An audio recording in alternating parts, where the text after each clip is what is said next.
Hey Biaggio, how's it going tonight? This is Chris Trafford from Combat Sports UK. You have fighting in your genes. Your grandfather Muhammad headlined Madison Square Garden. Your aunt is boxer Layla Ali, and your brother Nico is a professional boxer. But why did you choose MMA as opposed to boxing like the rest of your family? MMA just kind of fell into my lap. When I was done playing college football, I was, very depressed. I was lost. I was sad. I didn't know if I had any purpose. I was just confused. As most athletes would be when they're done playing a sport they played for so long. And my friend was training at Extreme Couture. He told me to, come to Extreme Couture and check it out. And I went, because I didn't want to get fat. I wanted to stay in shape and learn some martial arts. It's pretty cool, right? So I ended up just falling in love with that, and it just was getting better and better. And I told my coach Dennis, I said, hey, is it cool if I try out for the amateur team? Started training with the amateur team, and a couple weeks later I told him, I want to do this for real, and I think he was kind of expecting that. But that's kind of how I got into MMA. But yeah. How was this experience this week? I know there was pressure. Was the pressure as much as you thought it would be? Going through a whole fight week with all the championship going on, and yeah, 100%. Just because of who I'm related to, there's gonna always be that pressure. It's never gonna be gone. It's always gonna be there. It's how I deal with the pressure that matters most. And dealing with the pressure too is kind of just normalizing things. I tell myself, I'm fighting at Madison Square Garden, but if I was fighting anywhere else, it's still a fight. I like to normalize things in order for me to deal with that pressure. And when people ask questions like what you just did, and answering them is telling myself, it's just a fight. I don't care where it's at. This guy, whether there's people there or not, I still got someone that's trying to hurt me.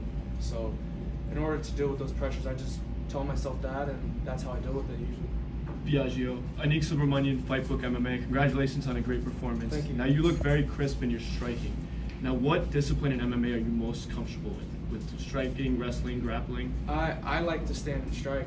It's kind of natural for me to just stand and bang. But this past camp, I've been really trying to do more grappling. I had this thing going on with my toe where the toenail got stuck in between the mat and it lifted the nail. So I had to cut like half the nail off, and then I was battling through that toe injury, and it's kind of hard to grapple when you have half a toenail. So I got it removed, and it started healing up, and then when it was starting to heal up a little bit more, I was grappling a lot more and doing more gi jiu-jitsu. I started to really fall in love with gi jiu-jitsu. So I do like to stand and bang. People like to watch that too, but I'm with whatever. We're not boxing. We're in MMA. Whether it's striking, wrestling, or jiu-jitsu, I'm here to fight. Congratulations. Thank you. You just talked about how at one point you were in a dark space in your life at football. How were you able to get out of that moment where you were to where you are right now? It wasn't a overnight thing. It took some time. After football, I just kind of was training a little bit, at the gym, and I was trying to figure out what I wanted to do, something that I loved. I tried to get into real estate. I'm like, oh, real estate, they make a lot of money. I'm like, maybe I should do that. Maybe I'll love that. Didn't really love it. I never got to the exam. And then I was like, oh, well, I still want to be associated with sports and athleticism. So why not be, an assistant strength and conditioning coach? So I was doing that at this place called the Institute in Las Vegas. I was an assistant strength and conditioning coach as an intern.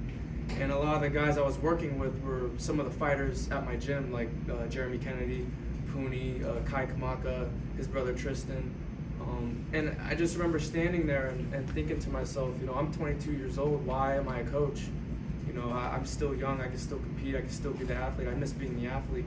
So I said, you know what, life's short. I don't want to be 35, 40 years old and think, would I have been a good fighter? I don't want to have those kind of questions, and live in that regret. So I said, you know what, I'm going to just take advantage of this one life that we have and live it to the fullest and take this MMA stuff serious. Yeah, what's up, Biaggio? Congrats on the win. What can you say about Coach Eric Nixick, Coach Dennis, Jason Manley, and the support system you have at XC? And do you feel like you found a home at Extreme Couture? I for sure found a home at Extreme Couture. Some fighters, they jump gyms and stuff. Will always be at Extreme Couture. you know, the first day I met Coach Dennis, you know, he was very welcoming, and same with Eric. You know, these are guys that I look up to. You know, at the end of my career, I want to be just like these guys. You know, they're badass dudes. You know, they preach and teach martial arts, and I believe that martial arts kind of saved me from a bad lifestyle. You know, it kind of saved my life in a way. So, yeah, these are guys that I look up to. They're like older brother figures and even father figures to me. I was hanging out with Nicholas Mota and Matt Burnell today, two guys you sparred with extensively the last couple of weeks. Nicholas Mota wanted me to ask you, how did it feel, how did it affect you when Matt Burnell rubbed some of that sweet sweat on your back? It was Abilene, but I didn't even think about it. I was just being tortured because I was cutting weight. But yeah, Nicholas and Mads, those guys, they're like older brothers to me. I look up to them. I even watched Nicholas's last fight because the guy he was fighting was also 6'2", and he knocked him out with a hook. So I was watching his old fight and just kind of picking stuff from him. And yeah, those are my boys. They're alive. Anything else, guys? We got time for Yeah, one more. right here. So, Malcolm from Muscle Memory, how important was it for you to win tonight, being in the arena that your grandfather obviously competing in? It was super important. You know, my grandfather fought here. My aunt fought here. My brother fought here twice. Once in the Hulu Theatre. I was actually here like a month ago for his fight. So it was super important to get the win. That was the only thing I really focused on, and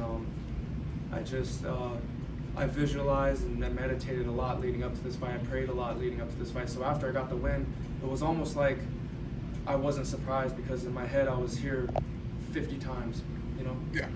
Congratulations. Thanks, guys. By the way, he also goes to the greatest university in the world, UNLV. You know? Did you get that one tonight? Yeah, thank you, Steve. Thank you guys. You guys, yeah. Thank you guys.